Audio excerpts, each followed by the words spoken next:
Have you ever wondered why you're still struggling with constipation even after doing all the things? Or why you can feel bloated and sluggish despite eating a perfect diet?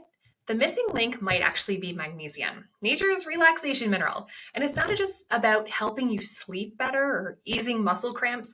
Magnesium could actually be the key to unlocking better gut health that most people completely overlook. Today, I want to break down exactly why magnesium affects your gut, how it affects your gut, which food sources provide the best sources of magnesium, and also how to finally get relief from constipation, bloating, and digestive discomfort as it pertains to magnesium.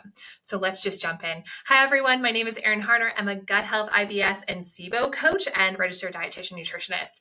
I've spent over the last 15 plus years helping women solve stubborn digestive issues that many other practitioners couldn't fix. Through my clinical experience and my own personal journey with gut health challenges, I've been through the ringer. Let me tell you, I've discovered that magnesium deficiency is actually one of the most overlooked root causes of constipation and other digestive discomforts. And as someone who specializes in a food as medicine approach, I want to really focus on the food as medicine part first. That piece is really, really important to gut health. Remember, I focus on helping clients address nutrient gaps through whole foods first and then strategic supplementation later. So we're going to start with food and then we're going to focus on what are the other types of magnesium in supplements. And we'll talk about supplements. Today, I'm sharing exactly how we can fill this magnesium gap for optimal gut function. Let's start with some shocking statistics about magnesium deficiency, because boy, is it more common than we think it is. About 50 to 80% of Americans are actually deficient in magnesium. We just don't get enough. And that's not just a minor deficiency, it's a nationwide epidemic that could be contributing to countless digestive issues. So let's get this right. Why are we so deficient in magnesium? Well, there's actually several factors. One, our soil is depleted. The soil that our food is growing in is depleted in magnesium. And if there's no magnesium in the soil, we're not going to get it in our food. So first thing is deficiency in the soil itself. So our food becomes deficient. Secondly, processed foods and the food processing, ultra processed foods strips the magnesium out of the foods that we're eating. So when we refine foods, we ultra process foods, many times the magnesium and other minerals are removed. And that's going to make our food less magnesium rich as well. Also, chronic stress. When you're under a lot of chronic stress, and I'll explain this a little bit better in a moment, but chronic stress can really deplete magnesium stores in the body because when we're stressed, we burn through magnesium much faster. Many medications, particularly things like proton pump inhibitors, can actually reduce absorption of magnesium and many other minerals and things as well, but magnesium is a key one that we're talking about today. So proton pump inhibitors and other many medications can actually inhibit absorption of magnesium. So something to keep in mind, especially because so many people are on proton pump inhibitors who have digestive issues. Also, certain gut conditions can actually impair mineral absorption because remember, it's not just what we eat, it's what we eat and we actually absorb. So the absorption largely happens in your small intestine, the different parts of the small intestine. And if we can't absorb it due to certain health or gut conditions, we're not going to get the magnesium in. So what makes this particularly challenging is that standard blood tests actually often miss magnesium deficiency. If you were to look at a comprehensive metabolic panel, for example, a CMP, if your doctor's ordering a CMP, that serum magnesium level will often show up as normal. If that shows up as deficient, we really have a deficiency going on, but it's often normal even when the body is screaming for magnesium. The marker, a little inside tip here, the marker that I like to look at as opposed to serum magnesium is actually red blood cell magnesium. So if it's possible to order that, that's really, really helpful to understand what is the magnesium level inside the cells. So if you have normal blood levels, even when your doctor says your magnesium is fine, there's nothing wrong, you might actually have some deficiencies of magnesium. So the results of this deficiency are things like constipation, muscle cramps, headaches, anxiety, sleep problems. Fatigue is a big one I see often with people who have gut issues in my practice, and all of which many of these conditions people just accept as normal parts of life. They're not, friends. They're not. We can't accept them as normal parts of life, especially when we know what to do about them. So let's talk about how magnesium affects gut health. So magnesium plays several different roles in the GI system. First, it relaxes the smooth muscle of the intestinal walls. And if we think about the gut as one long tube from mouth to anus, we can think about it as a big muscle. And that muscle contracts rhythmically. And that rhythmic contraction is called peristalsis. Contraction, relaxation, and that motion, that contraction, relaxation, over and over again, that's peristalsis. And that's what moves food and the bowls of food through the system. So if we don't have enough magnesium, those smooth muscle coordinations can actually become kind of tense or chaotic. And this can lead to slow transit time and also towards constipation. Secondly, magnesium draws water into the stool, water into the intestines, and this helps soften stool and it makes it easier to pass. Magnesium can be a really nice, natural, gentle laxative that works with your body by allowing water to come into the intestines rather than forcing it. Third, magnesium is involved in over 300 enzymatic reactions in the body. Many of these reactions affect things like digestion, nutrient absorption, and also energy production. So when you're deficient in magnesium, your entire digestive process becomes way less efficient, and then we start to see the red flag symptoms like gas, bloating, diarrhea, constipation, and all of the other complaints clients come to me for. So fourth, magnesium helps regulate your stress response via the nervous system. So since your gut and your brain are directly connected through the vagus nerve, calming your nervous system with adequate magnesium directly impacts digestion. So it actually goes both ways. It's really, really powerful. Now let's talk about my favorite way to increase magnesium in the diet. And that's through delicious, nutritious whole foods. I really love to take a food as medicine approach whenever possible. And it's almost always my first recommendation before considering supplements. So when we think about magnesium-rich foods, let's go through a short list here. And I've got some examples to show you. So one of my favorites is dark leafy greens. And this is a beautiful bunch of dinosaur or lacinato kale. Other great leafy green options for magnesium are things like spinach and Swiss chard. These are all excellent sources. Just 1 cup of spinach actually provides 157 milligrams of magnesium, which is equivalent to about 1 capsule. Right? In 1 cup of spinach, nearly 40% of your daily needs, right? So a significant amount of magnesium in leafy greens. I recommend adding a handful of greens to a smoothie if you're having a smoothie. If you're able to tolerate salads or soups, it's another great way to get in leafy greens. Pumpkin seeds are another of my favorites that I like to incorporate lots of different ways during the day. So these are pumpkin seeds. And these little powerhouses are one of the richest food sources of magnesium with about 156 milligrams per quarter cup. So 2 tablespoons is half of a quarter cup. So if you have 2 tablespoons, like on some porridge or some oatmeal, or you add it to a salad, or you kind of snack on it throughout the day, that's about 28 milligrams of magnesium in just 2 tablespoons. So you don't need a ton, right? It can make a really big difference just incorporating some of these magnesium-rich foods throughout the day. All right, next up we have avocados. So avocados are delicious. And they're super nutritious. They're really high in healthy fats that help you absorb lots of fat and soluble vitamins and minerals, which is great. However, 1/2 of an avocado is about 29 milligrams of magnesium. So not as high as the pumpkin seeds or the leafy greens, but certainly is going to contribute to more magnesium in the diet.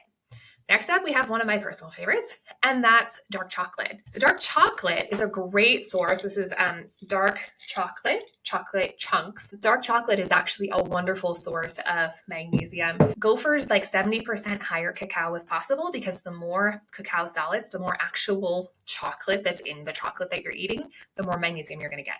So if it's at least 70% cacao, you're going to get about 65 milligrams of magnesium per ounce of dark chocolate. You can enjoy like a little square after dinner or whenever you need a little pick-me-up. Just be a little bit mindful of quantities because it is still chocolate. We also have beans and legumes. So beans and legumes can be slightly contentious when it comes to people with gut issues. Oftentimes I'll see clients who have cut out all beans and legumes because they know they give them digestive distress. However, they are powerhouses when it comes to magnesium.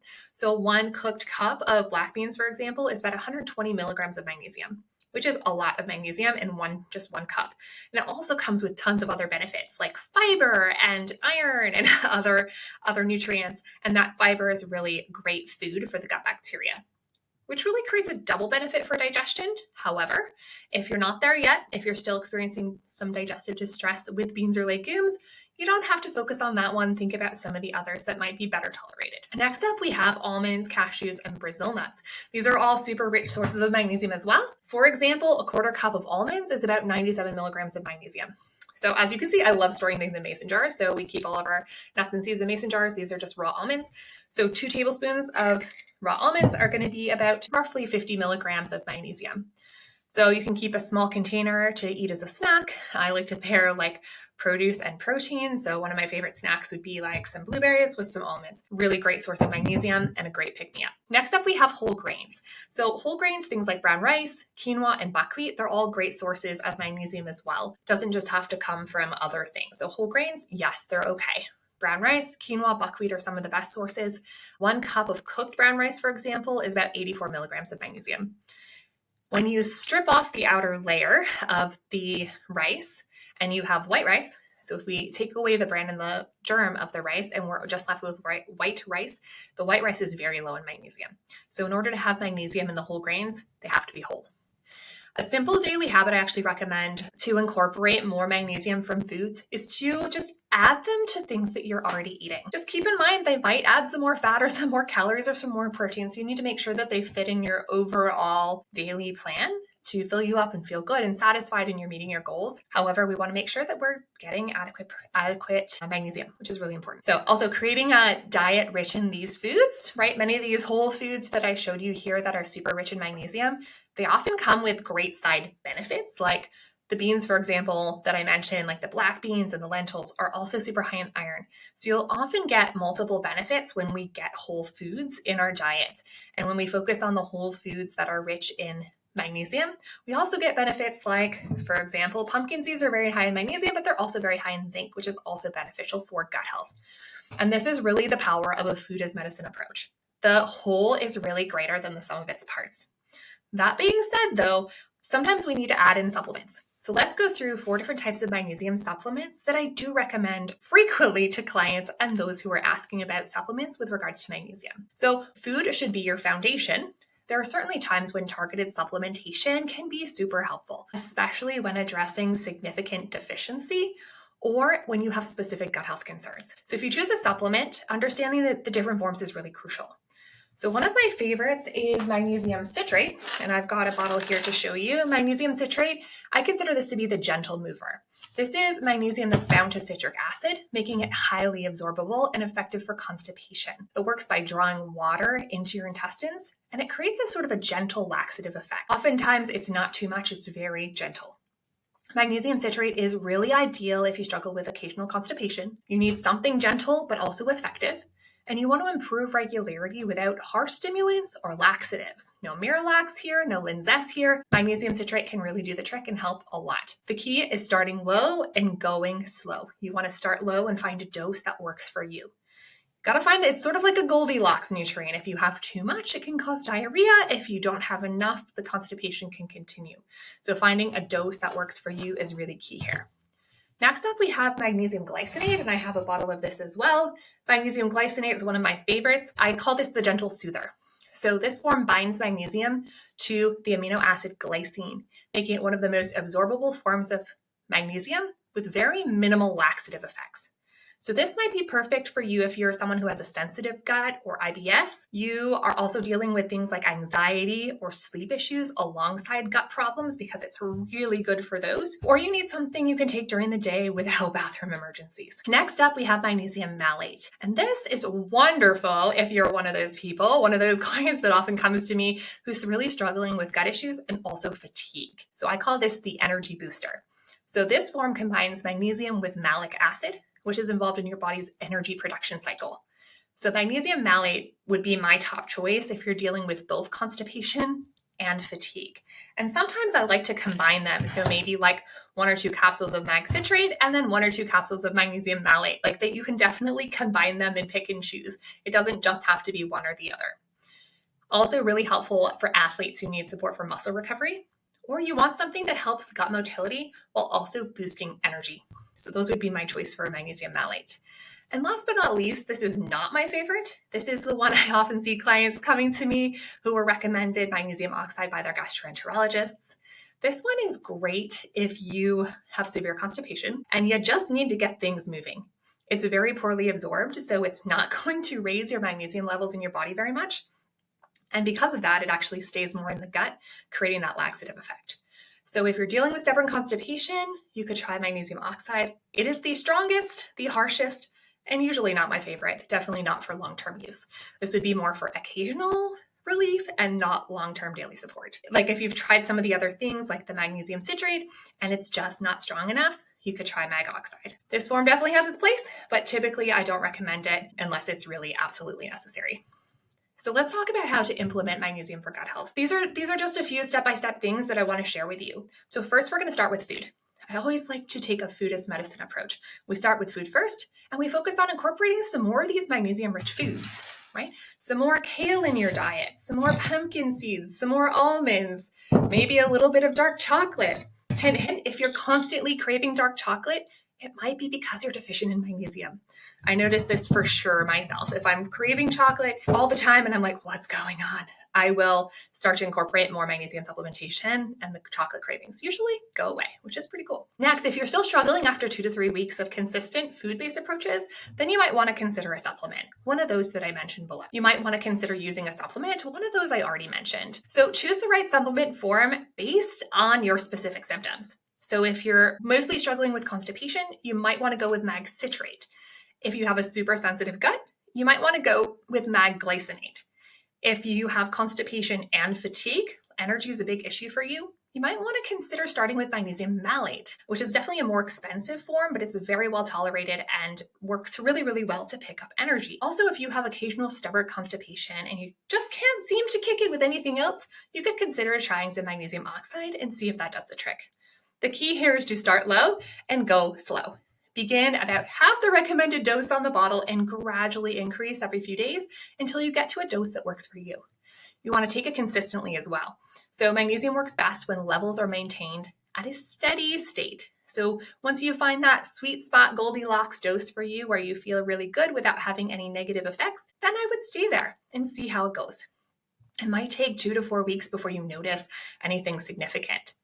Also remember, this isn't medical advice, and it's always wise to check with your healthcare provider before starting any new supplements, especially if you have kidney disease or you're taking medications. Definitely ask, get their input, and if you're taking high doses of magnesium, you definitely want to get your labs tested and make sure that your magnesium levels aren't going too high. So if you've been struggling with constipation, irregular bowel movements, or related symptoms, addressing your magnesium levels through both foods and targeted supplements really could be a game changer for you. And to help you implement a complete approach to resolving constipation once and for all, I've created a comprehensive guide called How I Got Rid of Constipation. I know, it's How I Got Rid of Constipation. This guide includes my food as medicine approach, along with other natural strategies for regular, comfortable digestion. You can download it all for free at the link in the description, and it includes the exact approach I use to overcome my own constipation issues, and it has helped hundreds of my clients do the same. So if this video was helpful, please give it a thumbs up and subscribe for more practical gut health content. And let me know in the comments, what's your favorite magnesium-rich food? Any of those that I mentioned today? And have you noticed it affects your digestion? I want to hear from you, so drop a comment below. Thanks so much for watching, and I'll see you in the next one.